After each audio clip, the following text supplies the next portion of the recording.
Roma, Oxford, Múnich y Central de Venezuela.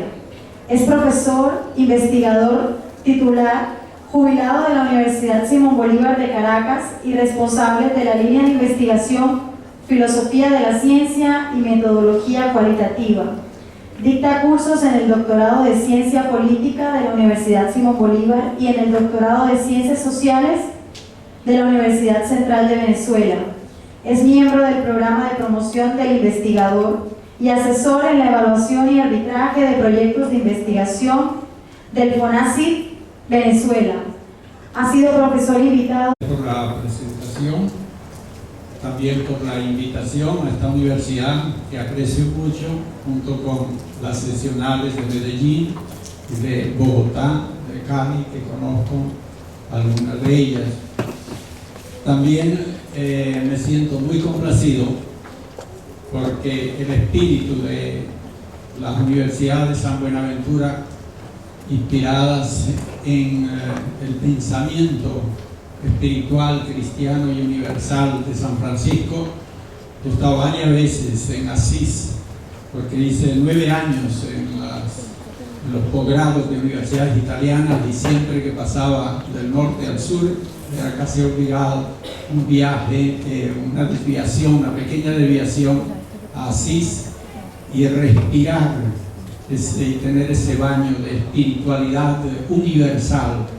En Asís se realizan prácticamente todas las reuniones internacionales sobre ecumenismo, esa integración de las religiones, y verdaderamente el pensamiento de San Francisco, que lo vemos aquí en esta universidad, en muchos de sus aspectos y en su ambiente geográfico y demás, es verdaderamente un ejemplo a nivel mundial.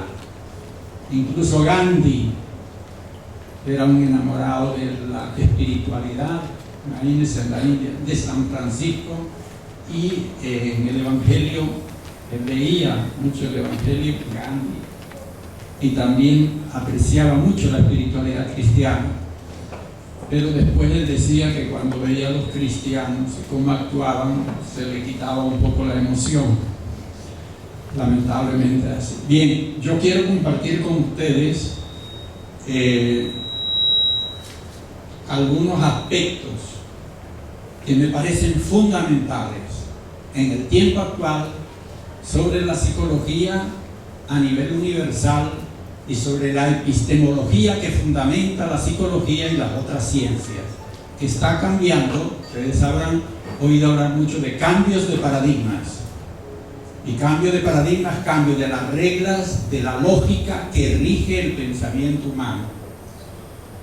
Entonces, hoy día se pudiera decir, simplificando, que hay una crisis de paradigmas, y por lo tanto está en juego muchísimas de las cosas que nosotros hacemos y que nosotros practicamos, convencidos de que tenemos unos conocimientos.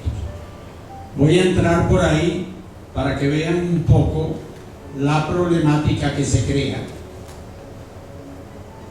La conferencia mía tratará estos 4 aspectos: la epistemología y psicología, las coordenadas psicológicas del paradigma sistémico universal y la postulación de un nuevo paradigma para la psicología humanista. Si nosotros consideramos, es aquí donde está el principal problema, los conocimientos que había en el año cero de nuestra era, es decir, hace 2000 años, recibidos de la cultura greco-latina, los cuales se habían enriquecido con la cultura babilónica y la cultura egipcia, y Europa, en Europa, prácticamente la cultura occidental fue la difusión a través del Imperio Romano de la cultura helénica, o sea, de esos conocimientos. Si más o menos al comenzar nuestra era, hace 2000 años, consideramos que había un volumen de conocimientos, ese volumen se multiplicó aproximadamente 1000 años después, se duplicó.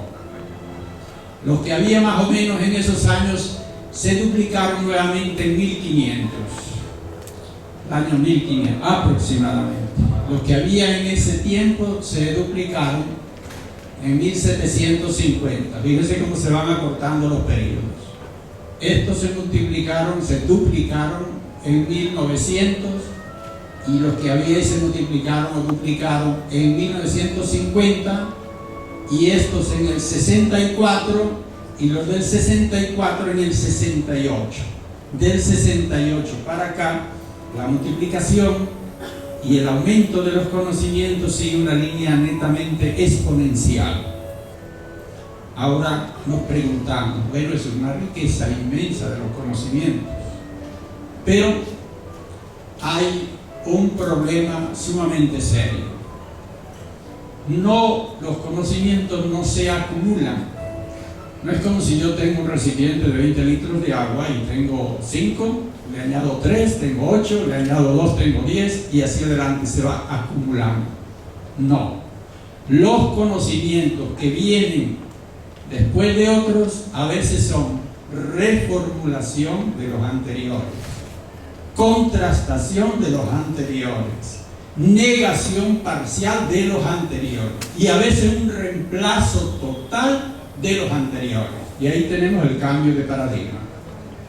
Cuando hay una visión totalmente diferente de la misma realidad. Piensen sencillamente lo que pasó en la astronomía cuando se pasó con Copérnico de la visión geocentrista, la Tierra considerada el centro, a la visión heliocéntrica. Copérnico había encontrado 79 problemas astronómicos que no tenían solución con el paradigma geocéntrico. Y entonces pensó, tal cual, si no tendrían razón los griegos del siglo VI antes de Cristo, la escuela pitagórica, Filolao, Aristarco de Samos, siglo VI antes de Cristo, que habían dicho que la Tierra no era el centro del sistema, que era el Sol, porque era por lo menos 300 veces más grande. Y un cuerpo tan grande no podía dar vuelta alrededor de uno chiquito.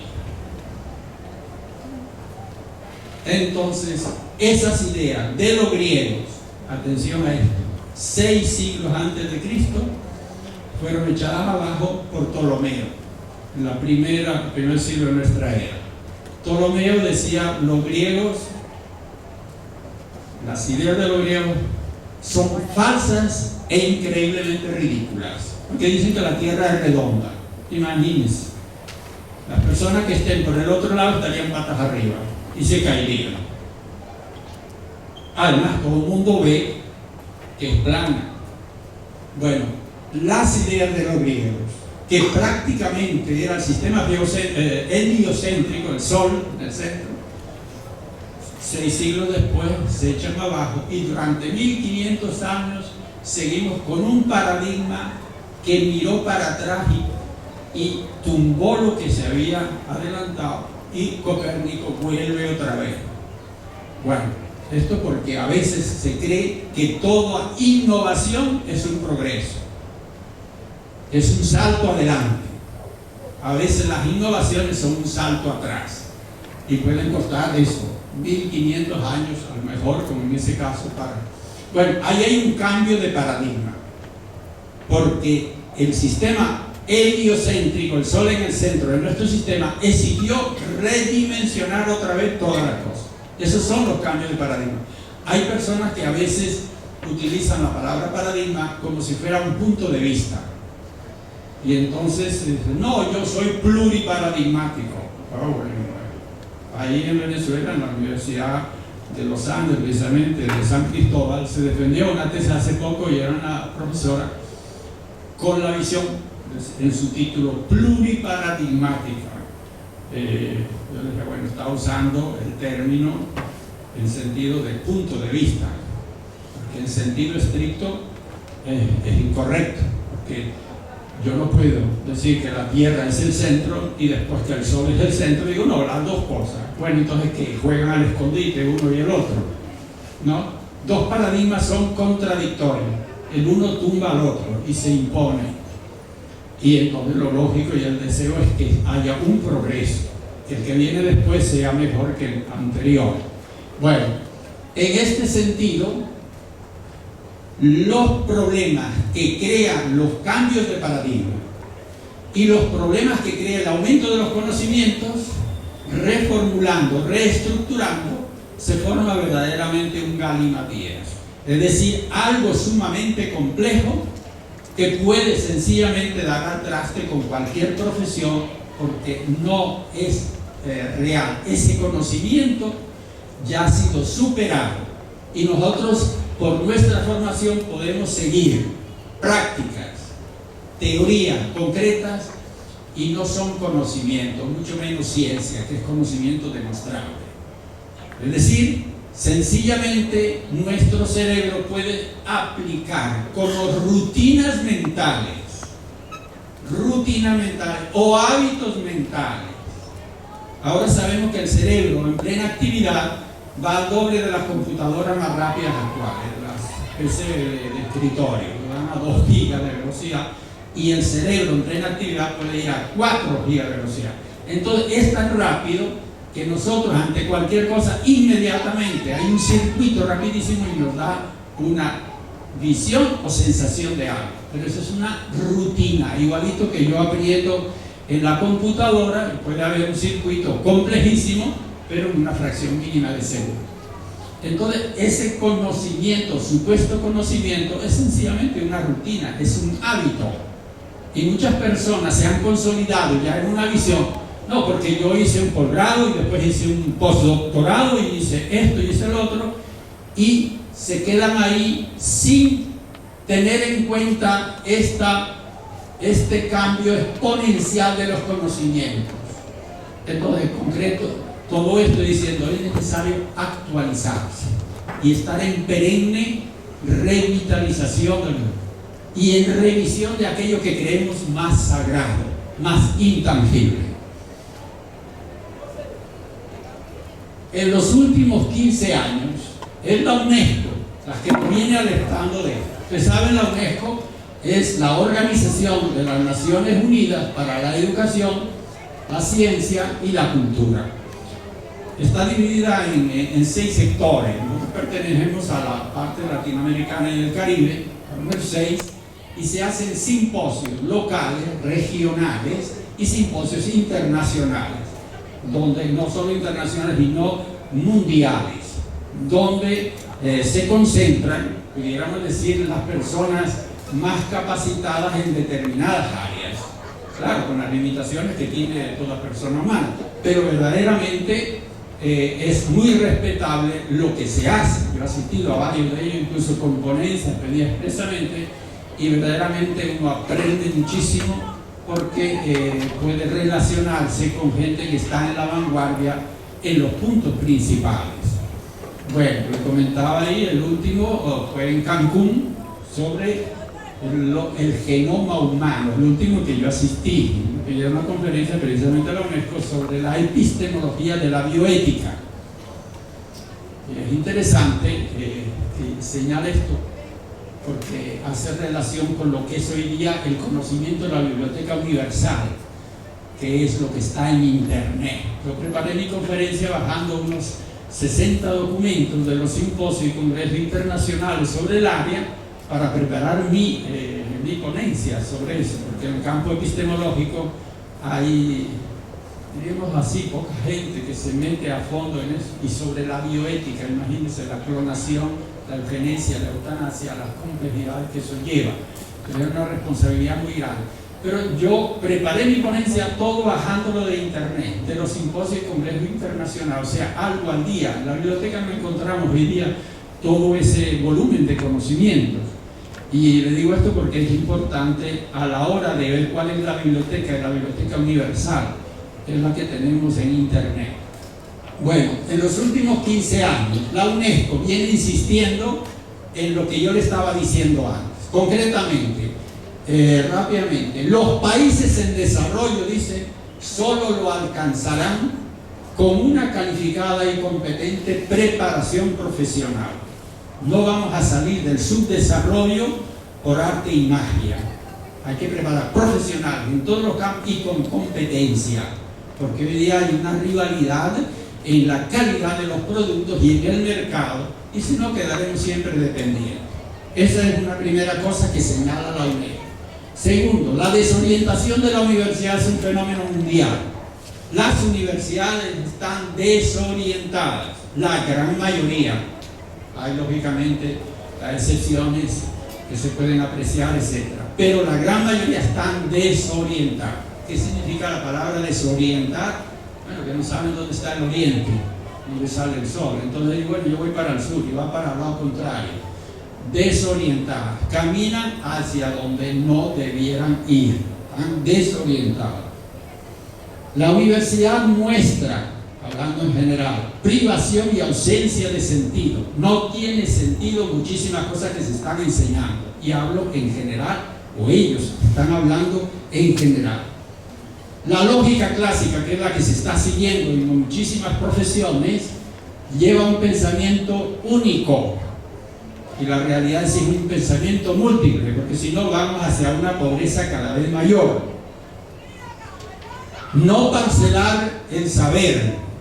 Yo soy psicólogo, soy físico, yo soy químico, yo soy abogado. Esa es mi área, ese es mi lugar de trabajo. Es ir hacia la transdisciplinaridad, ir más allá de las disciplinas.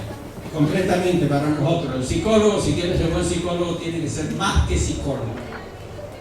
Tiene que conocer las áreas y disciplinas que están en su entorno, porque el ser humano es muchísimo más complejo que la parte que estudia la psicología. Tiene muchísimo otro lado. Veremos más adelante algunos aspectos en esta línea. Rehacer los planes de estudio. Una de las conclusiones que llega, hay que rehacer los planes de estudio. Muchísimos planes de estudio están transmitiendo cosas anacrónicas, superadas, inconsistentes. Veremos eso más adelante en los simposios de filosofía, de la ciencia, sobre todo con Popper. Son conocimientos inconsistentes, incoherentes, indefendibles ya. Y nosotros nos convertimos en perpetuadores de anacronismos en las universidades, que debieran ser luz, y son oscuridad en ese sentido.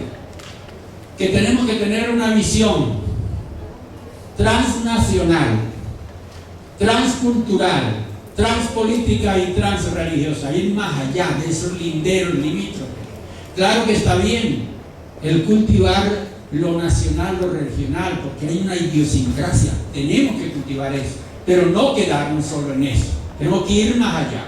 Por eso está muy bien estos encuentros internacionales, donde viene uno de un lugar, otro de otro, y nos enriquecemos en esa línea de lo que era la jornada que se desarrolló en esta universidad ayer. Redes de investigación, redes, estructuras de amplio radio e interconexión. El diálogo como método es imprescindible.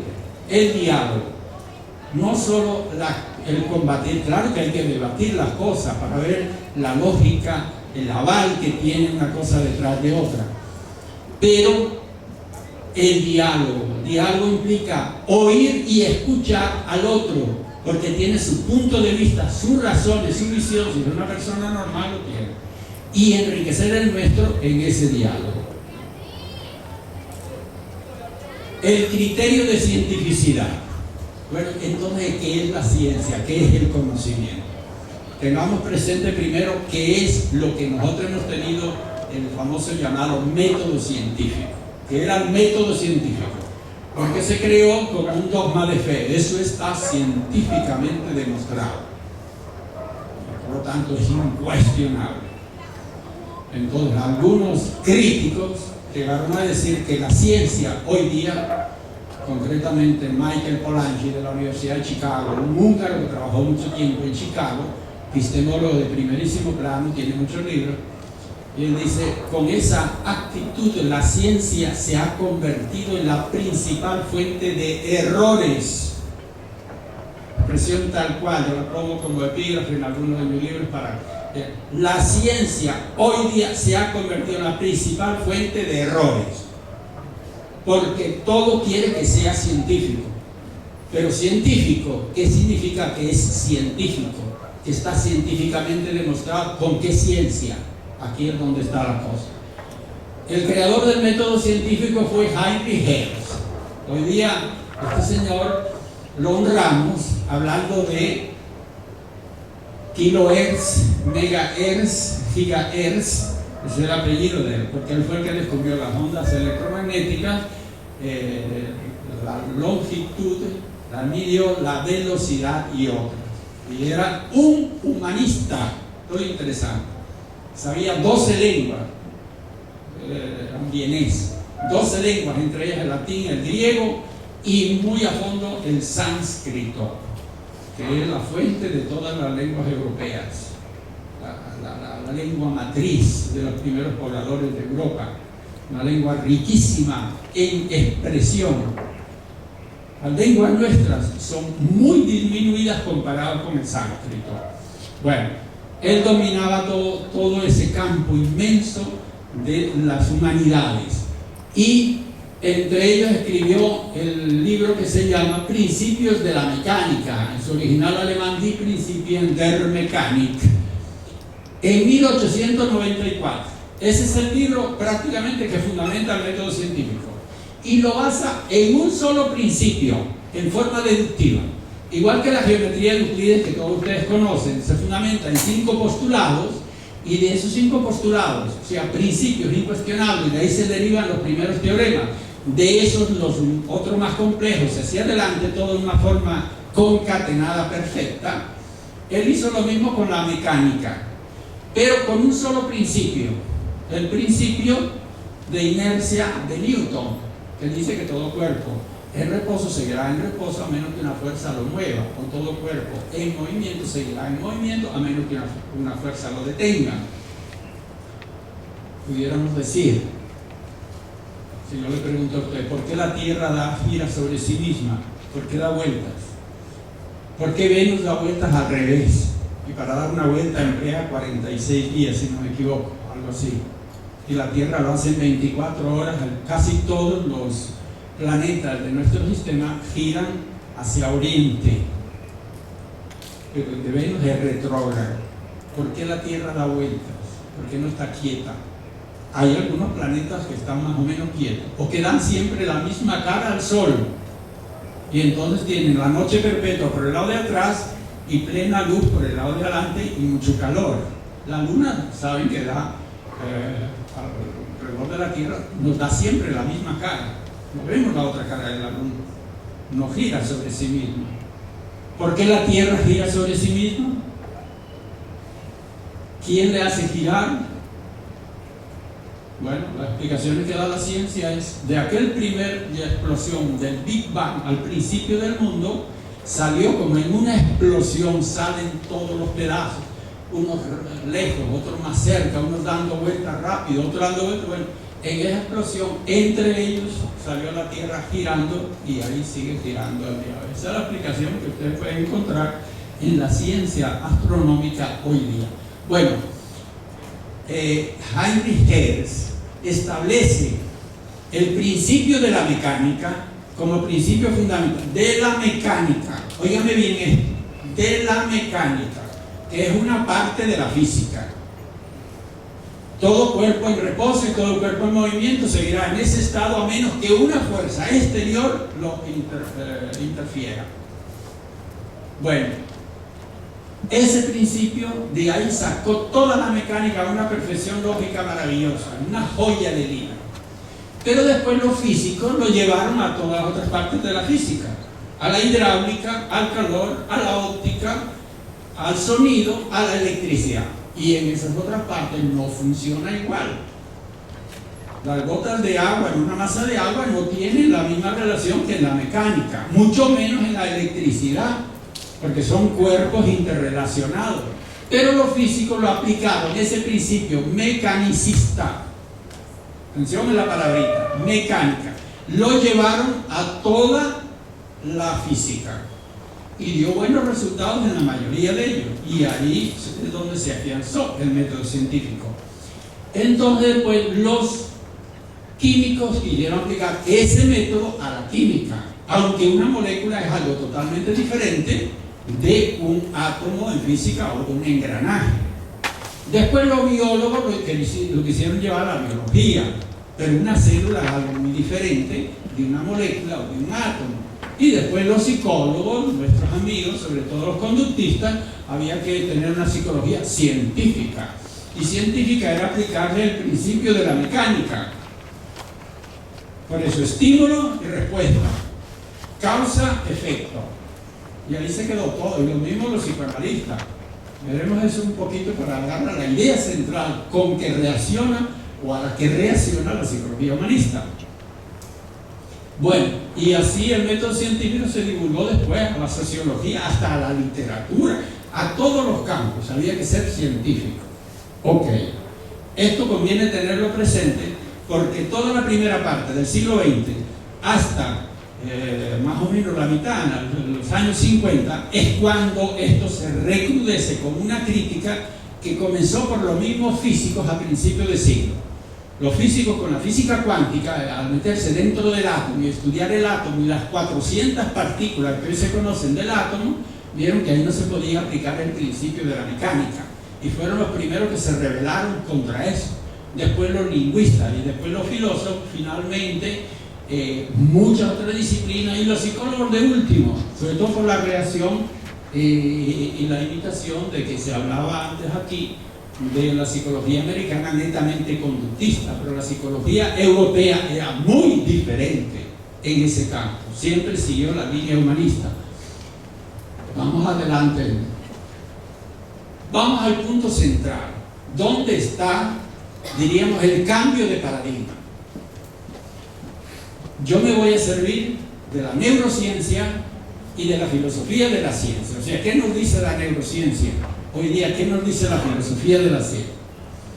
Según el positivismo, de los últimos, que dominó mucho en los últimos 350 años, ¿qué era el conocimiento? ¿Qué hacía nuestro cerebro al conocer algo? Lo que hacía era esto. El ojo, sencillamente, ustedes saben, el cristalino, la lente biconvexa, y forma una imagen, pongamos, de un árbol en la retina. El nervio óptico la transmite al cerebro, a la parte occipital, y tenemos el arbolito en la parte occipital. Tenemos el objeto ahí y somos objetivos. Para transmitirlo, el nervio óptico le basta un canal unidireccional, un solo canal, igual que se transmite un fax por la línea telefónica, ¿no? La maquinita que va leyendo cada punto va transmitiendo un punto a la vez, pero rápidamente, y hace lo que se llama el barrido de la imagen, y la otra maquinita lo va reproduciendo. Entonces, es sencillamente una transmisión mecánica al cerebro. Lo mismo el oído. Suena el despertador, el tímpano, se mueve la cadena de huesecillos, yunque, martillo, etc. Y después la endolinfa en el caracol, donde hay 3000 cuerdas. Vibran esas cuerdas repitiendo la onda que viene de allá. Y ahí se da el sonido en el órgano de corte, en el caracol. Y sencillamente el nervio auditivo lo transmite también al cerebro, a la parte occipital. Lo mismo el olfato. Vienen las partículas de un café oloroso, impregnan las partículas, las fosas nasales, y el nervio olfativo lo transmite también a la parte occipital. De modo que el principio del positivismo era el siguiente: el conocimiento se da de esta forma. La sensación en cada uno de los sentidos nos da el dato objetivo, nos da el objeto, y por lo tanto somos objetivos. Eso duró 350 años. Ahora, ¿qué nos dice la neurociencia actual? La neurociencia no es una sola ciencia. Neurofisiología, neuroanatomía, neurofarmacología, neuropsicología, un montón de ciencias que hoy día están a millón, están cambiando y perfeccionándose, sobre todo porque tienen una serie de aplicaciones a la medicina y a la informática. Los últimos sistemas de chips de la quinta y sexta generación lo que tratan de imitar la neurona, el ser vivo, de tal manera que así como se construyeron los aviones imitando a los peces, y se construyeron los submarinos imitando, a las aves, y los submarinos imitando a los peces, ahora se quiere construir prácticamente el modo de comunicación y el funcionamiento imitando a la neurona. que es una super maravilla. La neurociencia actual nos dice lo siguiente. Primero, acá en la retina no hay ningún arbolito. Ahí tenemos nada menos que 7 millones de conos y 125 millones de bastoncillos, células de bastón. 132 millones en total en una superficie que es la retina más o menos como una huella digital. Entonces, ahí no hay arbolito. Lo que hay es sensación, impresión, estimulación de esas glándulas, de esas células. Unas captan el color, otras la intensidad de luz, otras diversos contornos, en fin, trabajan en conjunto. Pero imagínense, 132 millones de células. Después el nervio óptico no es una línea unidireccional, son más de 1 millón de canales bidireccionales que van y vienen. ¿Y para qué tantos canales? Bueno, según la neurociencia, en una fracción de segundo pueden ir y venir hasta 1000 veces a la parte occipital del cerebro. ¿Y para qué van y para qué vienen? Algo así como, ¿qué es eso que estoy yo viendo, que tengo ahí en la retina? Si es algo que vemos todos los días, eso es tan instantáneo que no nos lo preguntamos. Pero si es algo que no lo desciframos, comenzamos, ¿qué es aquello que se está moviendo allá? Ah, caramba, no sé, es tal cosa. Busco en mi cerebro qué experiencia tengo que me pueda interpretar ese estímulo visual que me llega. Y donde mejor se ve esto es, por ejemplo, en el oído. En el oído estamos aquí, conocemos mucho ruido. Si pasa por ahí un carro y toca la corneta, eso es tan rápido, un carro está tocando la corneta. Pero si de golpe hay un ruidajo ahí rarísimo, todo el mundo se voltea, ¿qué es eso? ¿Qué pasó? No tiene en su memoria algo que le ayude a interpretar. Entonces se queda como buscando en su memoria algo que le... algo que se... No. En el olfato eso es más claro todavía. ¿Cuántas veces ustedes habrán llevado a un lugar y aquí hay un olor raro? Huele como a quemado. No, pero no es quemado. Esto es algo, ese olor es raro. Algo de algo descompuesto. Pero que aquí se hace limpieza en mi casa, no puede haber un... Bueno, no sabemos qué es eso. Entonces, este ir y venir busca en nuestra experiencia.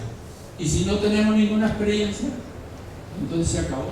Eso para nosotros es, si aquí viniera un animal, un musmón, tenemos un profesor chileno, él entiende bien, es un musmón, pero ustedes lo verían, y bueno, ¿y ese bicho qué es? Bueno, se parece a una oveja, pero no es una oveja. Se parece a un chivo o una cabra, pero tampoco es. Y entonces, bueno, ¿pero qué bicho es ese? Bueno, un cruce, yo no recuerdo exactamente, que los chilenos saben muy bien qué es el mundo. Es decir, nosotros, aunque veamos, oigamos, si no tenemos ninguna experiencia de esa visión, de ese olfato o de ese ruido, sencillamente nos quedamos con una interrogante. La conclusión que nos da la neurociencia es, entonces lo que yo veo, lo que yo oigo, lo que yo olfateo o recibo a través del tacto o lo que sea, depende de mi experiencia. Y entonces yo construyo la visión, la recepción de algo de acuerdo a lo que ya tengo dentro. Un niño no puede hacer si no tiene experiencia. Una persona de otra cultura viene a una cultura y se queda con una grandísima interrogante. Entonces fíjense, ¿dónde está la objetividad? La objetividad no existe, existe una construcción mental nuestra sobre un estímulo auditivo, visual, olfativo, etc., pero que va en concordancia con una experiencia previa. Y por eso viene. ante la misma realidad uno ve una cosa, uno percibe una, uno la interpreta de una manera. Y entonces, bueno, todo es subjetivo, todo es personal. Tiene que haber una persona que interprete, vea eso. Objetivo y subjetivo son términos que hay que revisar, porque sí, efectivamente, siempre hay un sujeto, y ese sujeto trabaja de acuerdo a su experiencia previa.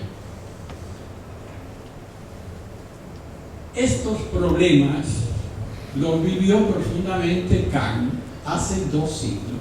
Siempre sucede eso a lo largo de la historia de la ciencia, que hay grandes personajes que se anticipan mucho al común, pero como son excepcionales, no son seguidos por la gran mayoría. Perciben las cosas, las dicen, las escriben, pero no son seguidos por la gran mayoría. Se anticipan a su tiempo. Tenemos grandes personajes, toda la historia de la ciencia y de la cultura, que han hecho eso y a veces se han necesitado siglos para captar lo que es.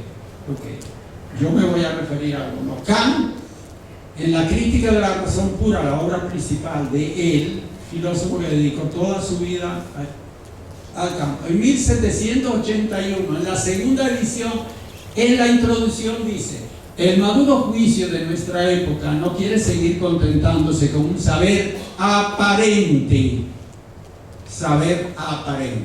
y exige de la razón la más difícil de sus tareas, a saber, que de nuevo emprenda su propio conocimiento. La razón tiene que estudiarse a sí misma. ¿Cómo razono yo? ¿Qué es lo que significa razonar? ¿Cómo llego al conocimiento? Bueno, esa fue toda la obra de él. Crítica de la razón pura, crítica de la razón práctica, crítica del juicio y otras obras que enriquecieron la filosofía. ¿Por qué Kant? Porque quedó sumamente impresionado por la rotación de la Tierra que Copérnico y Galileo y otros astrónomos habían señalado. Resulta que ahí el movimiento que nosotros, todo el mundo, veía en el Sol, no estaba en el Sol. El movimiento estaba en el espectador que estaba girando alrededor de la Tierra. Entonces, el movimiento que estaba en sí lo proyectaba al Sol, viendo el Sol. Y eso, Kant dice, es un saber aparente, el creer que el Sol estaba girando alrededor de la Tierra. Entonces, él llegó a este salto.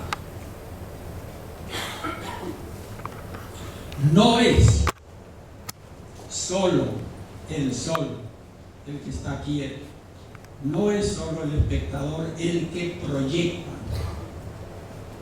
sino que todo nuestro conocimiento, porque nosotros lo tenemos, la sabiduría del ser humano pasó por encima de... Nosotros tenemos esto en refrán. Todos ustedes están cansados de haber oído un refrán 1000 veces o más que dice: todas las cosas son del color de la lente con que se mira. Ay, si yo tengo una lente rosada, todo es rosado. ¿Y dónde está rosado? Acá, en mí, y lo proyecto a la realidad. No es la realidad que es rosada, es mi lente. Y si quiero verde, bueno, con la lente verde o oscura, etc. Entonces, todo ese refrán se difundió a nivel mundial, prácticamente originado por la filosofía de Kant. Y todo el mundo está consciente de que eso es así, se aplica en todos los campos. Pero ahora, cuando se le dice a muchas personas que están en el método científico clavados ahí como árboles con unas raíces kilométricas, dice: pero señor, usted nunca oyó esto. No, el método científico se aplica a no sé qué, aun cuando la realidad desmiente, y lo sabemos en la vida de todos los días, que no es así. La psicología humanista, como bien señalaba Jaime, arranca de la realidad, de analizar la realidad como es en sí, dejémonos de los esquemas, y después construimos los esquemas. Veremos, yo trataré esto sobre todo mañana en la investigación en psicología. ¿Cómo arranqué? Es precisamente la línea nada menos que de la filosofía aristotélica, pero que se ha dejado siguiendo ese método científico, algo que se podía medir, palpar, tocar, etcétera, que se aplica muy bien a los objetos materiales, pero no a las realidades intrascendentes. La filosofía de la ciencia. Este problema se fue agravando de tal manera en la filosofía de la ciencia que los filósofos debían haber sido los primeros en estudiar esto a fondo. Claro que hubo genios como Immanuel Kant que lo estudiaron, pero la mayoría de los filósofos no lo estudiaron. Entonces llegamos a los años 50, cuando ya los físicos, los lingüistas, físicos en la primera década, los lingüistas en la segunda década del siglo XX,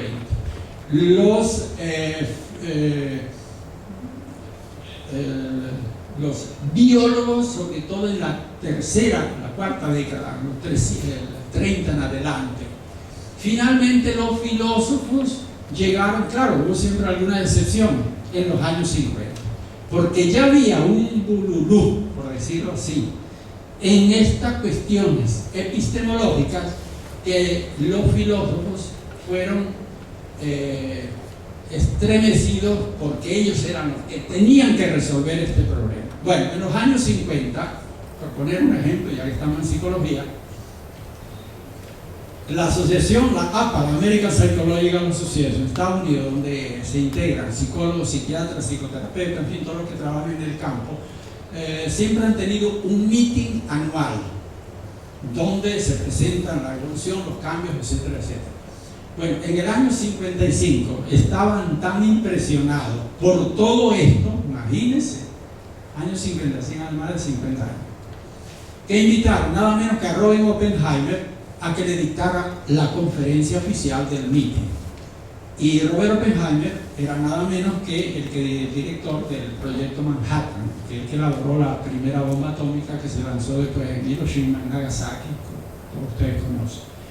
Entonces era una eminencia en el campo científico. Le invitaron a él a que dictara la conferencia y le dictó una conferencia bellísima sobre la analogía en la ciencia, la importancia de la analogía, la metáfora, el arte en la ciencia. Y hacia el final de su conferencia le dijo textualmente lo siguiente: el peor de todos los errores que ustedes los psicólogos puedan cometer es imitar una física que ya nosotros los físicos hemos desechado desde hace tiempo. Y eso es lo que están haciendo los psicólogos conductistas, imitando la física, que hay que ser científico, con ese tipo de ciencia, causa, efecto, estímulo, respuesta, etc. Y le da consejos, que imiten a Piaget, porque Piaget trabaja, sabemos que ahora conocemos que Piaget dio una aporte a la psicología como ningún otro en el siglo XX. Bueno, le da consejos, pero la frase esa, el peor, no un error, el peor de los errores que ustedes puedan cometer como psicólogos es imitar una física newtoniana, que ya nosotros hemos desechado desde la primera década, con la teoría de la relatividad de Einstein, con el principio de indeterminación de Heisenberg, con el principio de exclusión de Pauli. Bueno, con todo eso se revolucionó la física y varias otras ciencias.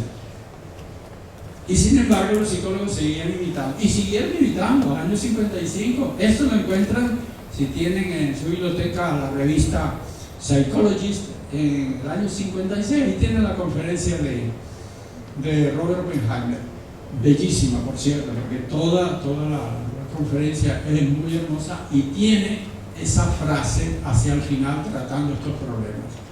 Bueno, ante esta situación, los filósofos de la ciencia finalmente decidieron hacer un simposio en el año 61. Lo decidieron en los años 50, hacia fines de los 50, para estudiar este problema a fondo. Lo estudiaron, se prepararon, lo estudiaron a fondo. Simposio, no congreso. Simposio, se estudia un solo problema y todos los especialistas van a tratar ese problema con ponencia de una exposición de 2 horas, y después críticos que han estudiado la ponencia y hacen la crítica, y después viene la discusión. Simposio estudia un problema. Los congresos son muchísimos problemas, le dan un cuarto de hora a uno y 5 minutos ahí para hacer preguntas. Total, hay mucho superficialismo. En los simposios no. Entonces, el año 61 se reunieron, estudiaron durante una semana bien preparados, todas esas ponencias, y no pudieron resolver el problema. Entonces convocaron para 2 años más tarde, preparar y estudiar más a fondo. Para el 63 se prepararon, hicieron y no resolvieron el problema. Y así pasó con otro 2 años después, 65, y tampoco. Y convocaron para el 67 y tampoco. Y finalmente convocaron para el 69. 10 años estudiando este problema. Finalmente lo resolvieron. ¿Dónde estaba el problema? Y superaron. Año 69. Casi 30 años hace. 30, 69, 70, ¿no? Casi 40 años. ¿No? Bueno, ¿dónde estaba el problema? ¿En qué consistía? Para necesitar 10 años, los mejores epistemólogos del mundo entero resolviendo este problema. Bueno, la solución está en un libro, en las actas del año 69, de 700 páginas, pero está en todas las lenguas, pues lo publicaron en todas las lenguas. Y yo creo que cualquier buena biblioteca lo tiene. Pero yo en mi libro lo resumo en 3 páginas, donde está el gran. Y aquí, imagínense, lo resumo en 3 ideas. O sea,